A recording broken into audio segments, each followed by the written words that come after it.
2007 में जब एप्पल ने आईफोन फोन को लॉन्च किया, It was Apple's risky move into the mobile phone market. तब एप्पल के सामने दो बड़े बड़े कंपनी थे। पहला है नोकिया।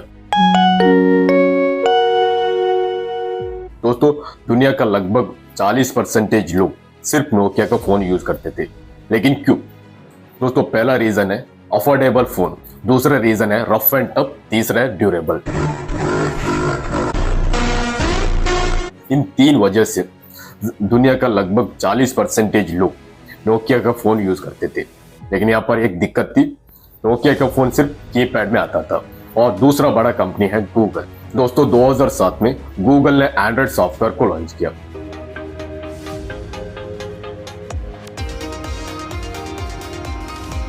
और 2008 में एंड्रॉइड सॉफ्टवेयर को ओपन सोर्स बनाया। इस वजह से दुनिया के बड़े बड़े कंपनी सैमसंग, मोटोरोला, शियोमी जैसे कंपनी आगे आए और वो लोग खुद के एंड्रॉइड ब्रांड बनाना शुरू कर दिया। और दुनिया का पहला एंड्रॉइड फोन 2008 सितंबर में लॉन्च हुआ, HTC। दोस्तों, ज्यादा कंपटीशन होने की वजह से जो एंड्रॉइड फोन का प्राइस ज्यादा अफोर्डेबल होने लगा और उसके साथ साथ ज्यादा फीचर और न्यू टेक्नोलॉजी के साथ लॉन्च हुआ। इसमें टच स्क्रीन और कीपैड दोनों भी था। अब सोचिए दोस्तों, एक तरफ नोकिया हार्ड एंड ड्यूरेबल, दूसरा है एंड्रॉइड अफोर्डेबल प्राइस और न्यू टेक्नोलॉजी के साथ। ये दोनों फोन को देखकर एप्पल ने सोचा इन दोनों फोन से कुछ अलग करना है। इन्होंने क्या कर दिया, आईफोन को लॉन्च किया एक्सपेंसिव प्राइस में, क्योंकि नोकिया और एंड्रॉइड फोन दोनों बहुत अफोर्डेबल प्राइस में आता था। दूसरा, नोकिया और एंड्रॉइड फोन बहुत सिंपल डिजाइन में आता था। इस वजह से एप्पल आईफोन को लॉन्च किया प्रीमियम लुक के साथ। इन दोनों मार्केटिंग स्ट्रैटेजी की वजह से एप्पल ने उसी टाइम से बना स्टेटस ऑफ सिंबल। लेकिन सबसे बड़ा सवाल यहाँ पर उठता है, एप्पल ने इतना बड़ा रिस्क क्यों लिया? क्योंकि ज्यादातर लोग चीप और ड्यूरेबल फोन को परचेज करते थे। लेकिन एप्पल ने एक्सपेंसिव और प्रीमियम लुक में क्यों लॉन्च किया? क्योंकि उस टाइम मिडिल क्लास लोगों के लिए मारुति सुजुकी कार था और वही royal and rich respected person के लिए रोल्स रॉयस, BMW जैसे कार था। इस वजह से दोस्तों, एप्पल ने सोचा इसी तरह मोबाइल फील्ड में भी होना चाहिए, क्योंकि नोकिया और Android phones middle class people के लिए और रिच पीपल के लिए एप्पल फोन है।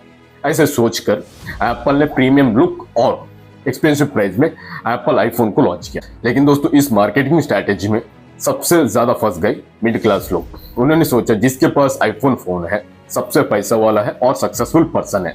ऐसे सोच मिडिल क्लास लोगों के दिमाग में आ चुका था। ये बात सुनकर आप जरूर हैरान होंगे, भारत में 1,20,00,000 एप्पल आईफोन है। उसमें दोस्तों 68% EMI से खरीदा हुआ है। दोस्तों, इस वीडियो में मैं किसी EMI से खरीदने वाले लोगों को क्रिटिसाइज करना या उसे रोस्ट करने के लिए नहीं आया, क्योंकि दोस्तों, अगर एक इंसान को उस EMI से खरीदने वाला फोन से सेटिस्फाई मिल सकता है या उसका ड्रीम फुलफिल हो सकता है, हम क्रिटिसाइज करने वाले कौन होते हैं? अगर एक इंसान का सैलरी 20,000 है, उसमें 5,000 महीने में EMI में जाता है और बाकी 15,000 से उसका घर बहुत आसानी से चल सकता है, तो हम क्रिटिसाइज नहीं कर सकते। लेकिन दोस्तों, यहाँ से ट्रैप शुरू होता है। 2007 से लेकर आज तक एप्पल ने हर साल न्यू वर्जन का फोन रिलीज करता है, उसका पिछले वर्जन के फोन से बेहतरीन अपडेट के साथ। लेकिन क्यों?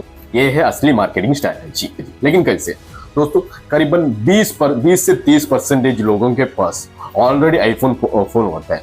वो लोग फिर से उनके पिछले फोन को बेचकर न्यू वर्जन फोन का खरीदता है, और दोस्तों वो भी EMI से। दोस्तों, आज भारत में करीबन 92% लोगों के पास एंड्रॉइड फोन है, सेम क्वालिटी सेम फीचर के साथ। लेकिन दोस्तों, कुछ लोग क्या कर रहे हैं, EMI से जो आईफोन फोन खरीदता है या बहुत महंगी फोन खरीदता है। लेकिन जितना महंगी हो या आईफोन फोन, उसमें सेम फीचर होता है जो 10-20 हजार फोन के अंदर होता है। लेकिन दोस्तों, कुछ लोग क्या करते हैं, आईफोन फोन पाने के लिए पेरेंट्स को ब्लैकमेल करता है, और कुछ लोग किसी और से लोन लेके EMI पे करते हैं। दोस्तों, इस वजह से क्या अपने ड्रीम को क्या वो फुलफिल कर सकता है? क्या वो सेटिस्फाई हो सकता है? मेरे हिसाब से बिल्कुल नहीं, क्योंकि किसी और को दर्द दे के, किसी और के पैसे से, क्या किसी और को ब्लैकमेल करके उस फोन खरीदने से उसका ड्रीम फुलफिल नहीं हो सकता, उसको सेटिस्फाई नहीं मिल सकता।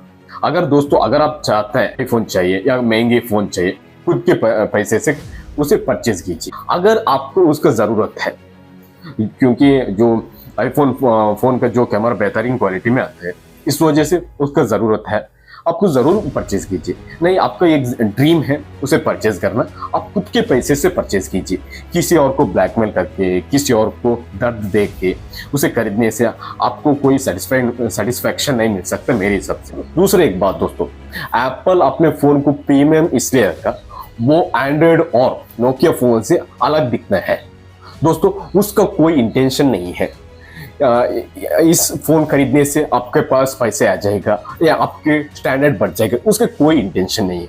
वो सिर्फ उसका प्राइस और प्रीमियम लुक में क्यों रिलीज किया, क्यों लॉन्च किया, क्योंकि वो नोकिया और एंड्रॉयड फोन से कुछ अलग दिखना है, उसका टारगेट इतना था।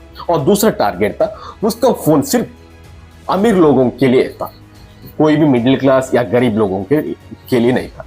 सेम दोस्तों मैंने पहले एग्जांपल दिया था, जो मिडिल क्लास लोगों के लिए मारुति या वैसे कार था, और अमीर लोगों के लिए रोल्स रॉयस, BMW जैसे कार है। सेम उसी तरीके से उन्होंने आईफोन को लॉन्च किया, इसके अलावा कुछ नहीं।